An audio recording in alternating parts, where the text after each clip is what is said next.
चन्देषु निर्मलयरा आयिच्येषु अह्यं पयासयरा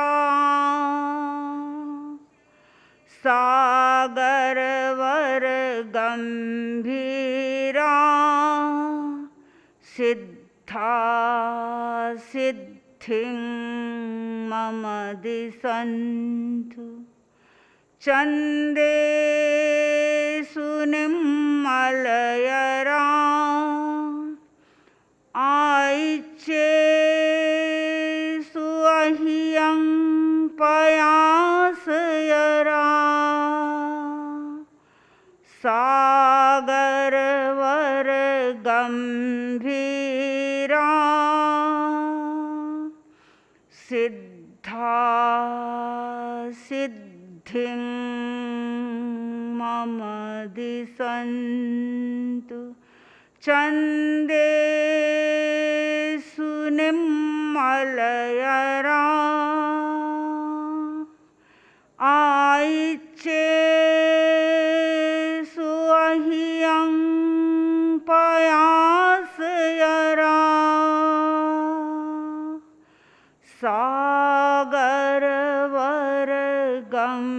सागरवरगम्भीरा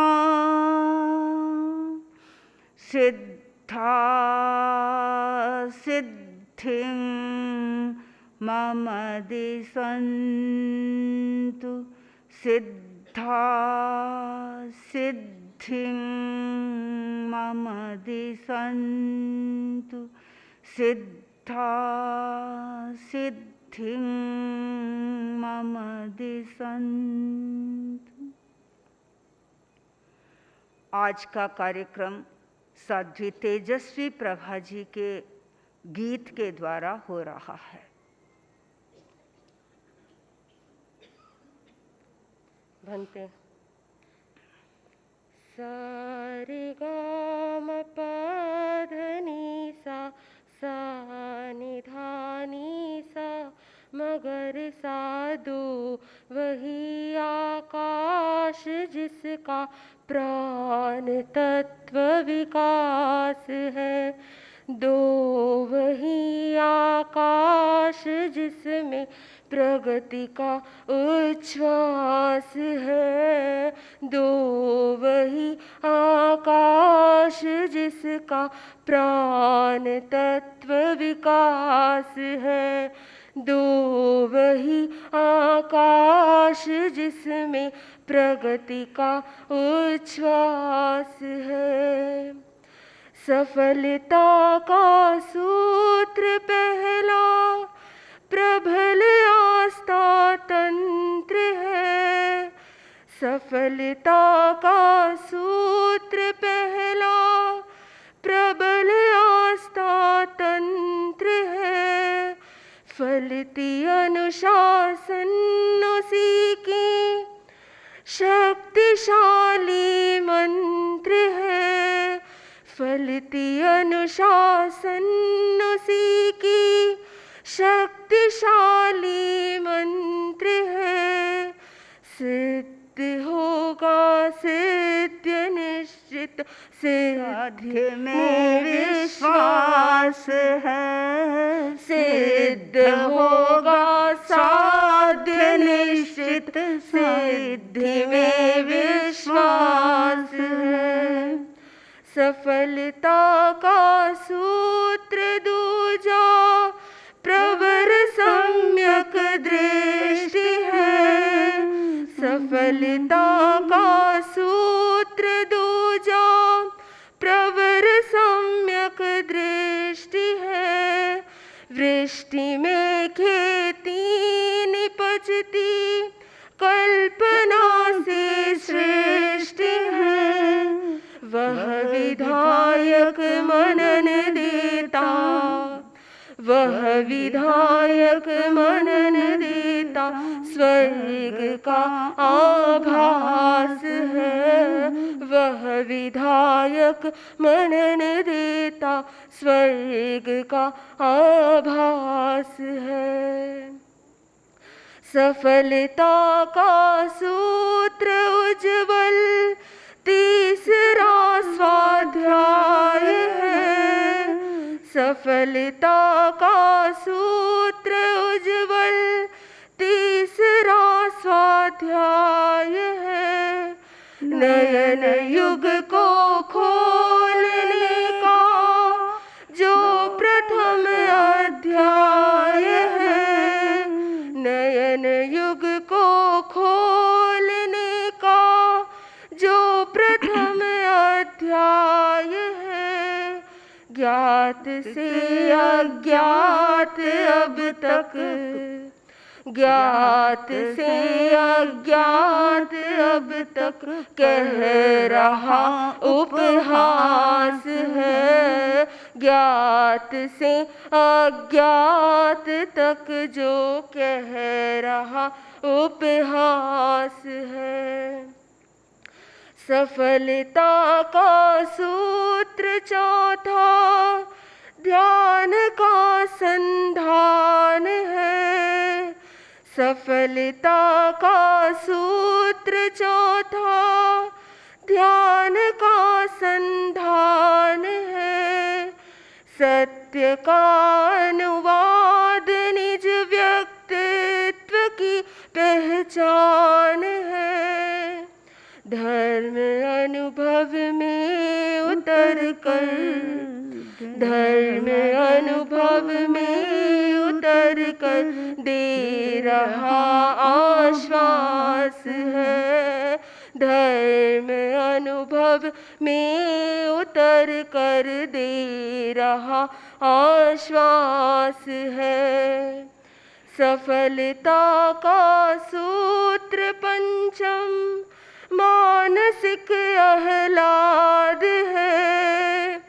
सफलता का सूत्र पंचम मानसिक आह्लाद है। हो रहा है प्राप्त गुरु का कुशल आशीर्वाद है।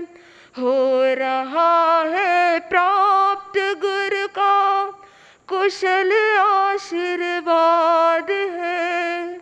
आर्य तुलसी की प्रभा का, आर्य तुलसी की प्रभा का अलग ही इतिहास है।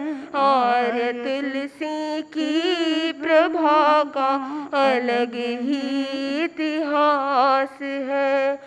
हो दो वही आकाश जिसका प्राण तत्व विकास है। दो वही आकाश जिसमें प्रगति का उच्छ्वास है। प्राण तत्व विकास है, प्रगति का उच्छ्वास है।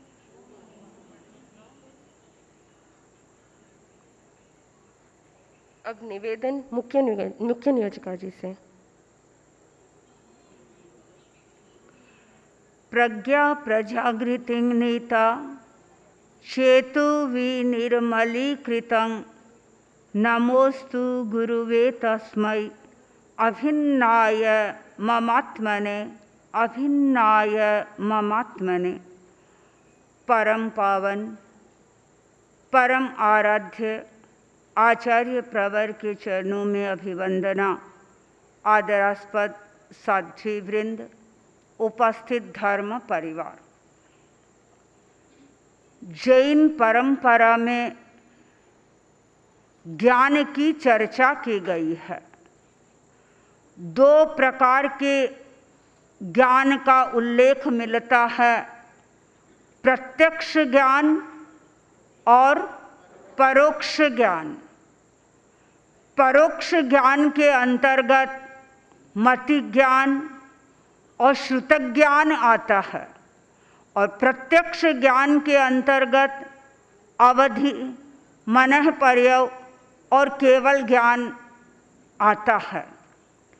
जैन परंपरा का यह सर्वथा नया कॉन्सेप्ट है।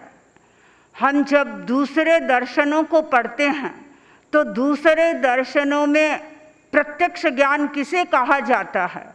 जो सामने दिखाई देता है उसे प्रत्यक्ष ज्ञान कहते हैं, और जैन दर्शन उसे परोक्ष ज्ञान कह रहा है। और प्रत्यक्ष ज्ञान कहा जाता, जैन दर्शन में प्रत्यक्ष ज्ञान हम उस ज्ञान को कहते हैं जो आत्मा के सहारे ज्ञान होता है। हम जिस जगत में जी रहे हैं वह जगत विषयों का जगत है, और विषयों का सारा संपर्क इंद्रियों के माध्यम से होता है। इंद्रियों के द्वारा हम इस सारी जगत की रचना को देख रहे हैं, समझ रहे हैं, सुन रहे हैं। यह इंद्रियों के माध्यम से जानना परोक्ष ज्ञान है। और दूसरा जो ज्ञान है वह इंद्रियों से परे हो रहा है, आत्मा के सहारे हो रहा है। इंद्रियों के सहारे जो ज्ञान हो रहा था उसकी हमने चर्चा की, मति ज्ञान की, श्रुत ज्ञान की। वह ज्ञान जो मति ज्ञान को आच्छादित करता है, हमने उसे मति ज्ञानावरण की संज्ञा से अभिहित किया। और जो ज्ञान जो कर्म पुद्गल श्रुत ज्ञान को आच्छादित करते हैं वे श्रुत ज्ञानावरणीय कर्म के रूप में जाने जाते हैं। हम आज चर्चा करेंगे इंद्रियातीत ज्ञान की, हम चर्चा करेंगे प्रत्यक्ष ज्ञान की। और प्रत्यक्ष ज्ञान में सबसे पहला ज्ञान है अवधि ज्ञान। अवधि ज्ञान वह ज्ञान है जो आत्मा के सहारे होता है, लेकिन उस ज्ञान के द्वारा हम सिर्फ मूर्त पदार्थों को देख सकते हैं। यानी जो पदार्थ हमें आंखों से दिखाई देते हैं, यानी जिसमें स्पर्श, रस, गंध, वर्ण होता है, उन पदार्थों को हम अवधि ज्ञान के द्वारा जान सकते हैं। अवधि का अर्थ ही है सीमा। अवधि का मतलब एक सीमा हो गई, नहीं तो वह उस ज्ञान की भी एक सीमा है। केवल ज्ञानी है वह मूर्त को भी जानेगा और अमूर्त को भी जानेगा, लेकिन अवधि ज्ञानी से आप कहेंगे कि आप धर्माष्टिकाय को देख रहे हो, वह नहीं जान सकेगा धर्माष्टिकाय को, अधर्माष्टिकाय को, क्योंकि उसके ज्ञान की एक लिमिट है, उसके ज्ञान की अपनी एक सीमा है, और वह सीमा में रह कर के जानता है। और उसके ज्ञान की सीमा क्या हो गई कि वह सिर्फ मूर्त पदार्थों को ही जानेगा। लेकिन मूर्त पदार्थों को वो कैसे जानता है? जैसे इंद्रिय ज्ञानी है, इंद्रिय ज्ञानी इंद्रियों से पदार्थ को देख रहा है, और वैसे ही अवधि ज्ञानी खुली आंखों से ही हजारों हजारों माइल की चीजें देख सकता है, लाखों माइल की चीजें देख सकता है। उसका इतना ज्ञान विकसित हो जाता है, उसमें इतनी क्षमता उसकी जागृत हो जाती है। अवधि ज्ञान के दो भेद किए जाते हैं। एक प्रकार का अवधि ज्ञान है, वह है जो भवजनित होता है, यानी उस क्षेत्र में व्यक्ति पैदा होता है और वह ज्ञान उसे उपलब्ध हो जाता है। भव प्रत्यय अवधि ज्ञान देवताओं को होता है। जितने भी देवता हैं उन्हें वह ज्ञान उस क्षेत्र के कारण उत्पन्न होता है। लेकिन हमें साथ में यह भी कहना होगा कि अवधि ज्ञानावरणीय कर्म का क्षयोपशम उसके साथ में जुड़ा हुआ रहता है। क्षेत्रज वह ज्ञान अवश्य है, लेकिन कर्म का क्षयोपशम भी उसके साथ में रहता है। तो ये ज्ञान देवताओं की भी होता है और नरक में रहने वाले नारकीय जीवों को भी वह ज्ञान होता है। दूसरा ज्ञान है वह गुण प्रत्यय ज्ञान, जो क्षयोपशम के आधार पर होता है। और ये ज्ञान मनुष्य को हो सकता है, यह ज्ञान तिर्यंच को भी हो सकता है। जितना जितना क्षयोपशम होता है उतना उतना यह ज्ञान विकसित हो जाता है। गुण प्रत्यय ज्ञान के 6 भेद किए जाते हैं। पहला भेद है अनुगामी अवधि ज्ञान। अनुगामी अवधि ज्ञान वह ज्ञान होता है जिस ज्ञान के द्वारा व्यक्ति मूर्त पदार्थों को जानता है, किंतु कैसे जानेगा। एक व्यक्ति है जिसको अवधि ज्ञान हो गया, तो वह अवधि ज्ञानी जो व्यक्ति है वह जहाँ जाएगा वह ज्ञान उसका अनुगमन करता रहेगा। उदाहरण दिया जाता है कि जैसे व्यक्ति के पास आँख है, अब मेरे पास आँख है तो ये तो नहीं होगा कि मेरी आँख तो मैं यहाँ छोड़ के चली जाऊंगी और मैं अपने कक्ष में जाऊंगी, नहीं होगा ऐसा। तो ये जो अनुगामी अवधि ज्ञान जिसके पास होता है वह जहाँ जाता है वह ज्ञान उसके पास में रहता है। आप अभी हैदराबाद में हैं, यदि एक व्यक्ति को वह ज्ञान प्राप्त हो गया है तो हैदराबाद में भी रहेगा आपके साथ में, और आप हैदराबाद से चाहे पूना चले जाएं, चाहे कोलकाता जाएं, चाहे बेंगलोर जाएं, चाहे चेन्नई जाएं, कहाँ पर भी चले जाएं, वह ज्ञान हमेशा आपके साथ में रहेगा। तो पहला प्रकार है गुण प्रत्यय का, वह है आनुगामिक अवधि ज्ञान। दूसरा प्रकार है वह अनानुगामिक अवधि ज्ञान। यह ज्ञान पहले ज्ञान से भिन्न है।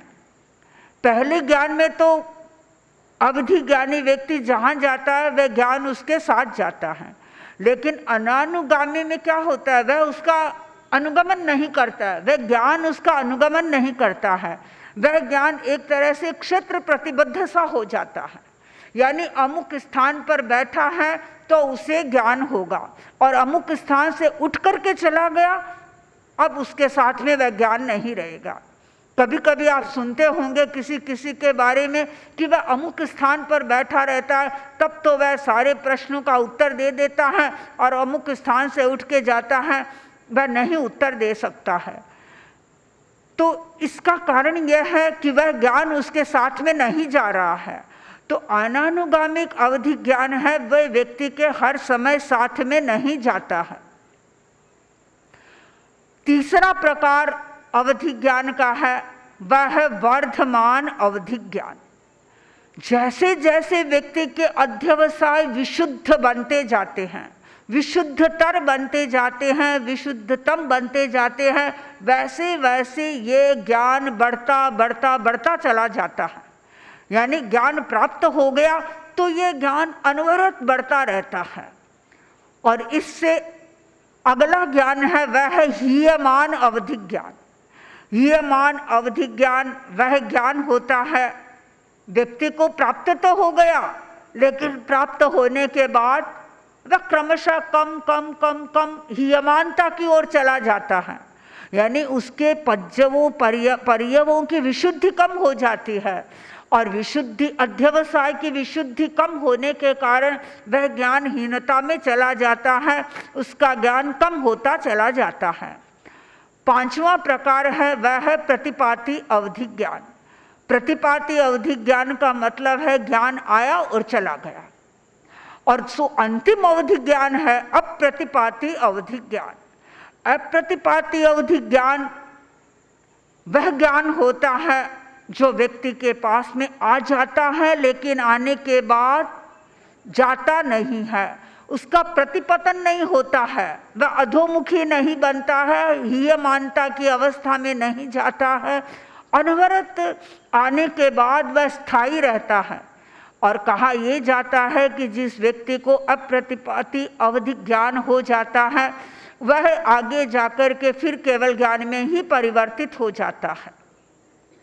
तो ये अवधि ज्ञान के विभिन्न प्रकार बताए गए हैं, और इन विभिन्न प्रकारों के आधार पर हम एक व्यक्ति की अवस्थिति का अनुभव करते हैं कि व्यक्ति के पास में कितना क्षयोपशम है ज्ञान का, और जितना अधिक क्षयोपशम होगा उतना ही उसके पास में ज्ञान का प्राबल्य होगा, ज्ञान का आधिक्य होगा।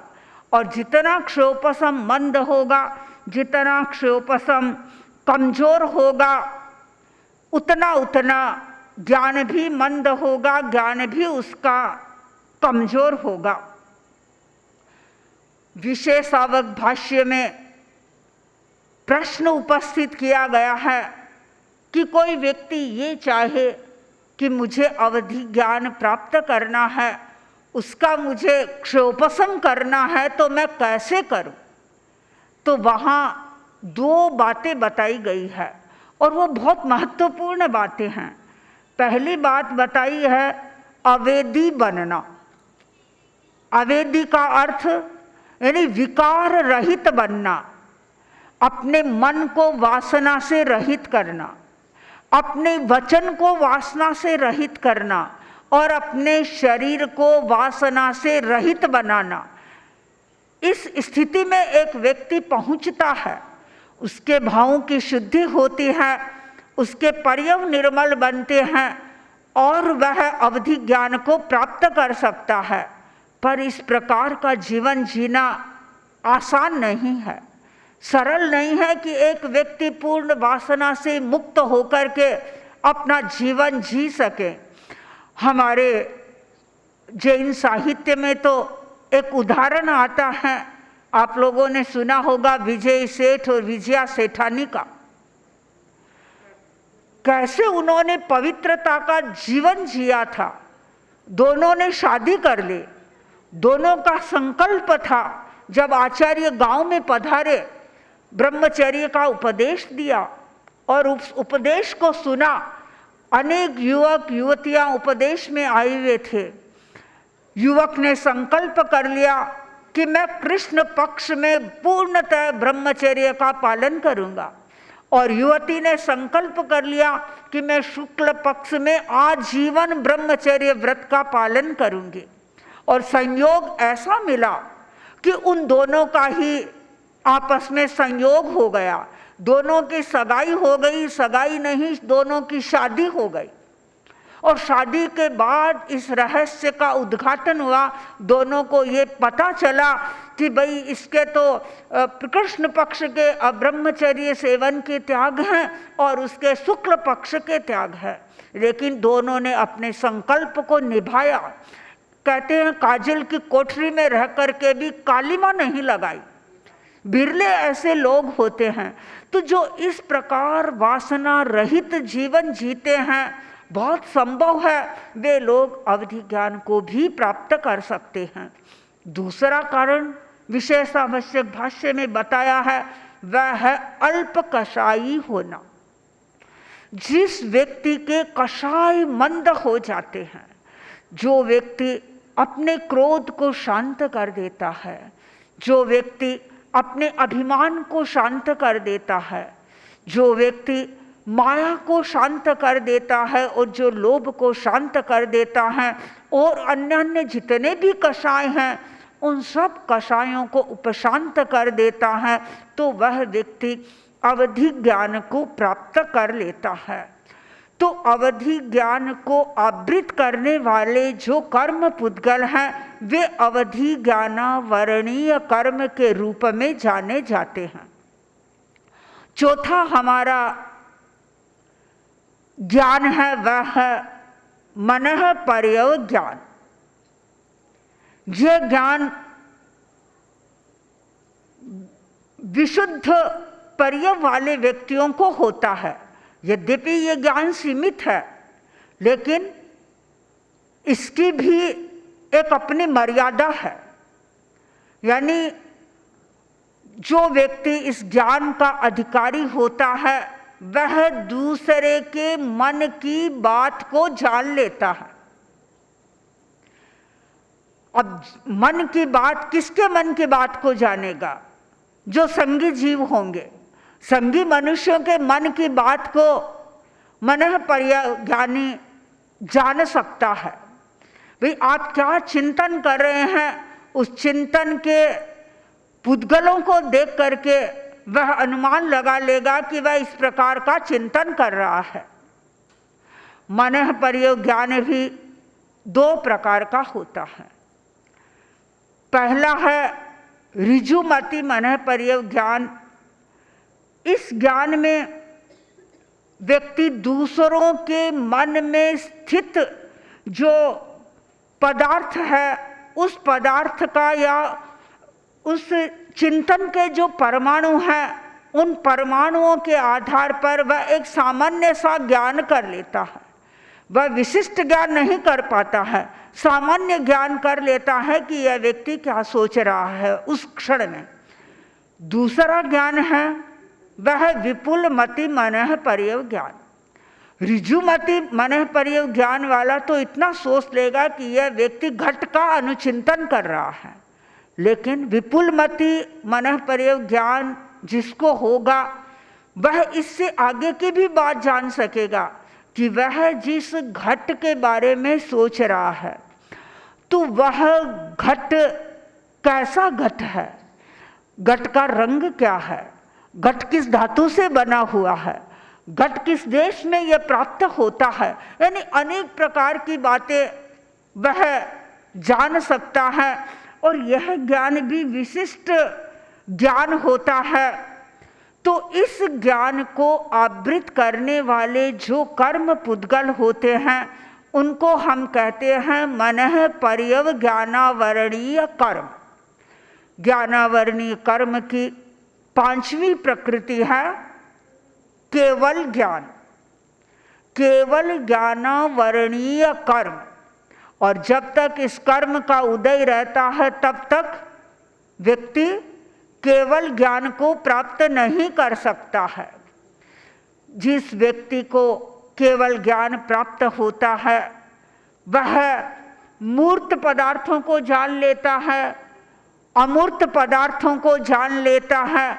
और कल ही मैंने आपको बताया था कि वह सब द्रव्यों को जान लेता है और उनकी जितनी पर्याय हैं सब पर्यायों को वह जान लेता है, यानी उतनी उसकी अर्हता विकसित हो जाती है और एक तरह से उसका पूरा शरीर ही पारदर्शी सा बन जाता है।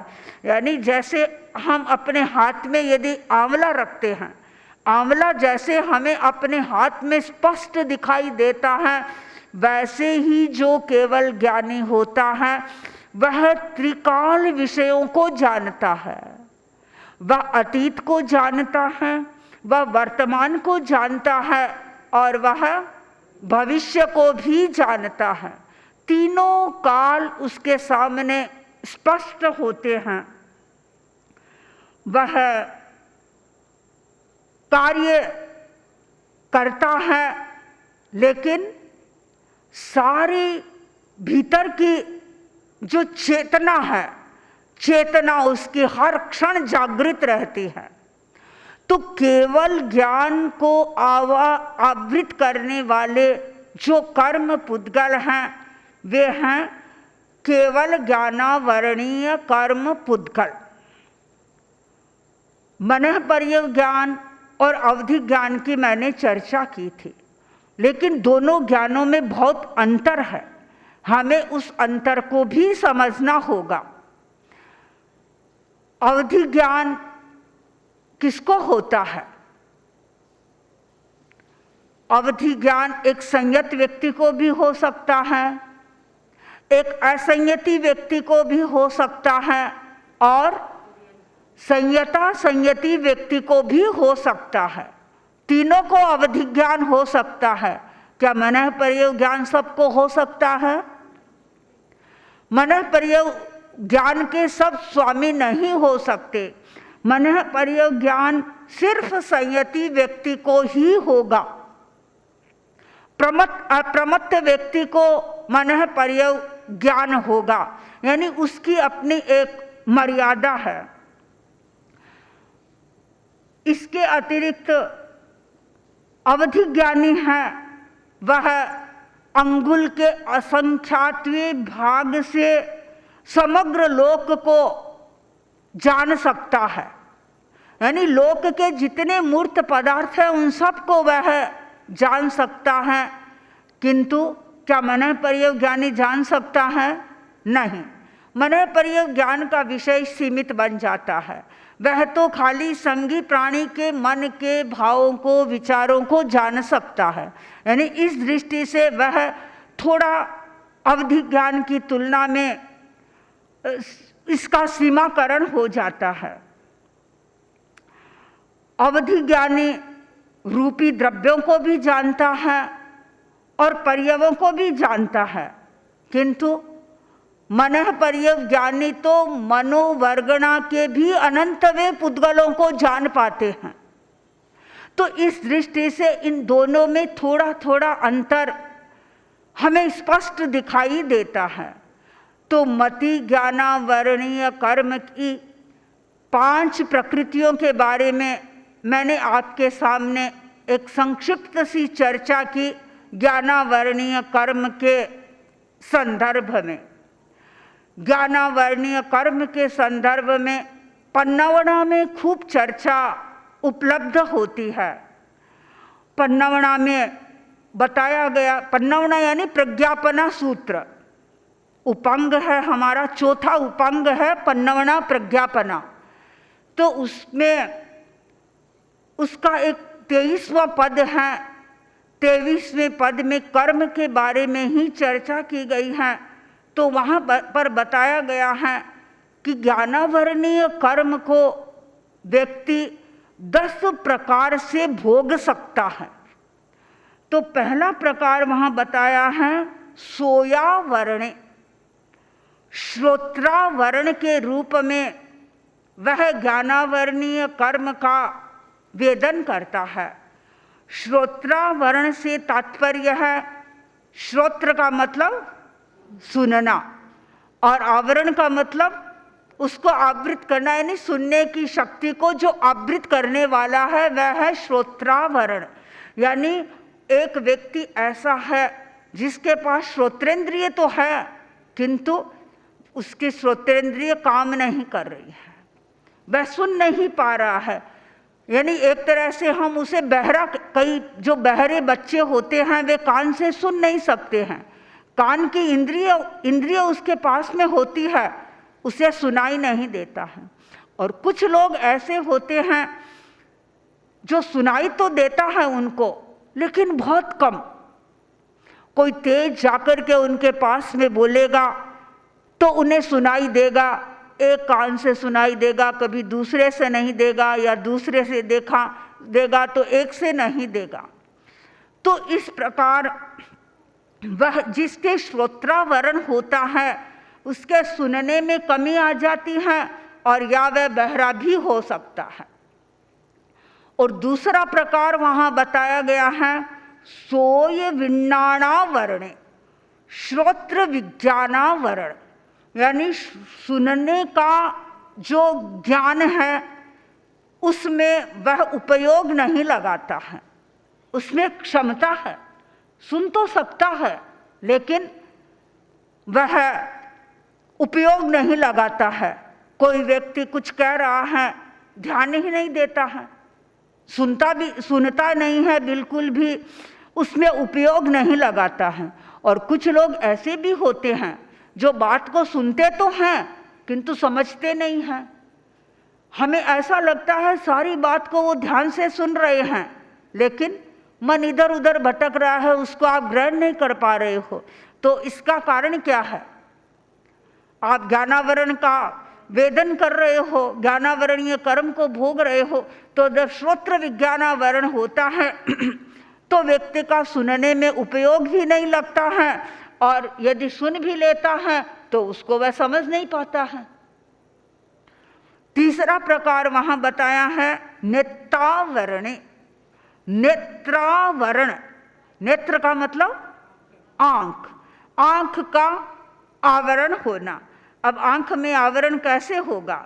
आंख में आवरण है, आप अच्छी तरह से देख नहीं पाते हैं। कई लोग ऐसे होते हैं जिनकी आंखों की रोशनी कम होती है, उन्हें कम दिखाई देता है। और कुछ लोग ऐसे भी होते हैं जो प्रज्ञाचक्षु होते हैं, जिन्हें बिल्कुल भी नहीं दिखाई देता है। तो ये किस कारण होता है? जब व्यक्ति के नेत्रावरण का उदय होता है तो उस समय में उसके सुनने में भी कमी आ जाती है और उसके देखने में भी कमी आ जाती है। चौथा प्रकार बताया है नेत्र विज्ञानावरणे, नेत्र विज्ञानावरण। नेत्र विज्ञानावरण में व्यक्ति के पास देखने की शक्ति तो है, किंतु वह उस शक्ति का उपयोग नहीं करता है, और या सामने चीज है वह देख सकता है किंतु अपने मन को उसके साथ में योजित नहीं करता है। वह उस मतलब समझने का, देखने का प्रयत्न ही नहीं करता है। यह तब होता है जब व्यक्ति के पास नेत्र विज्ञानावरण का उदय होता है। पांचवा बिंदु बताया गया है घ्राणावरणे, घ्राण आवरणे। घ्राण का मतलब नाक, यानी सूंघने में आवरण होता है। तो घ्राणावरण से यही तात्पर्य है कि व्यक्ति के सूंघने में कमी होती है और या बिल्कुल ही पता नहीं चलता है। कई लोग हैं ऐसा कहते हैं कि हमें तो गंध का पता नहीं चलता है।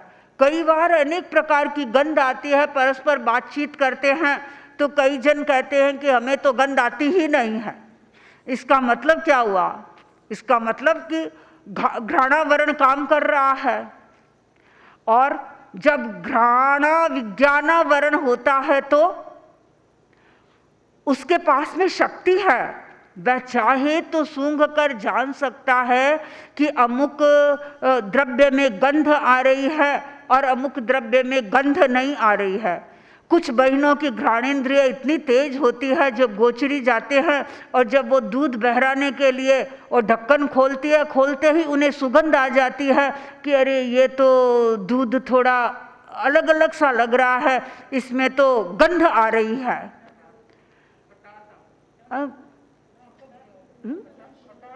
मतलब उनको पता चल जाता है कि इसमें गंध आ रही है। और कुछ बहनें उनको पता ही नहीं चलता, वो बहरा देती है और बाद में उनको पता चलता है, फिर वो आती है कहती है महाराज आज तो हमारी भूल हो गई, हमने ऐसा दूध आपको बहरा दिया। कभी कभी हो जाता है प्रमाद के कारण।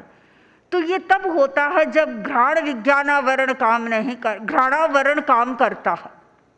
और जब घ्राण विज्ञानावरण काम करता है तो देख वह उसके गंध में उसका उपयोग ही नहीं लगता है। सातवां कारण बताया है रसावरणे, रसनावरण। जब रसना पर आवरण होता है तो टेस्ट नहीं आता है, स्वाद नहीं आता है। जो जैसा पदार्थ उसके सामने आता है वह उस पदार्थ को उसी रूप में ग्रहण कर लेता है। उससे अगला कारण बताया गया है रस विज्ञानावरणीय। रस विज्ञान का जब आवरण होता है उसमें क्षमता होती है किंतु वह विवेक नहीं करता है, वह उसका उपयोग नहीं करता है, कोई प्रयत्न नहीं करता है कि भाई मैं जानने का प्रयत्न करूं कि ये रस कैसा है, ये तिक्त रस है, कटु रस है, मधुर रस है, आम्ल रस है, लवण रस है, कैसा है, वह बिल्कुल भी नहीं सोचता है। इसका अर्थ है कि उसका रसना विज्ञानावरण का उदय चल रहा है। अगला बिंदु बताया गया है पन्नवना में फासावरणे, स्पर्शावरण। स्पर्श पर भी आवरण आ जाता है।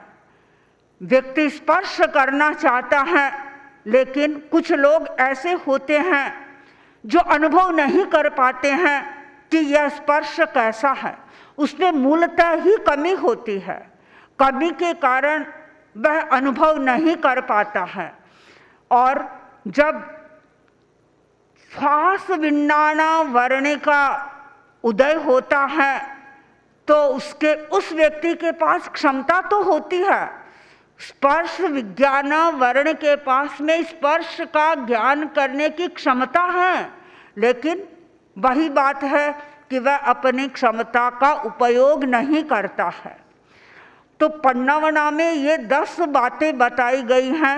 इन 10 बातों से हम ज्ञानावरणीय कर्म का भोग करते हैं। पन्नावना में बहुत सारी बातें कर्म के संदर्भ में बताई गई हैं। वहाँ यह भी बताया गया है कि जो ज्ञानावरणीय कर्म है उस कर्म का बंधन कैसे होता है। हर व्यक्ति चाहता है कि मेरे ज्ञानावरणीय का बंधन नहीं हो, मेरे ज्ञानावरणीय का क्षोपसम हो, ताकि मैं हर चीज को जान सकूं, हर चीज को समझ सकूं। तो उसके लिए हमें जागरूक रहना पड़ेगा। और कौन से ऐसे कारण हैं जिनके द्वारा ज्ञानावरणीय कर्म का बंधन होगा, उसकी हम कल चर्चा करने का भाव रखते हैं। ओम अरहं। मंगल पाठ। चत्तारि मंगलम अरहंता मंगलम सिद्धा मंगलम साहु मंगलम केवलिपन्नतो धम्मो मंगलम। चत्तारि लोगुत्तमा अरहंता लोगुत्तमा सिद्धा लोगुत्तमा साहु लोगुत्तमा केवलिपन्नतो धम्मो लोगुत्तमो। चत्तारि शरणं पवज्जामि अरहन्ते शरणं पवज्जामि सिद्धे शरणं पवज्जामि साहु शरणं पवज्जामि केवलिपन्नतं धम्मं शरणं पवज्जामि।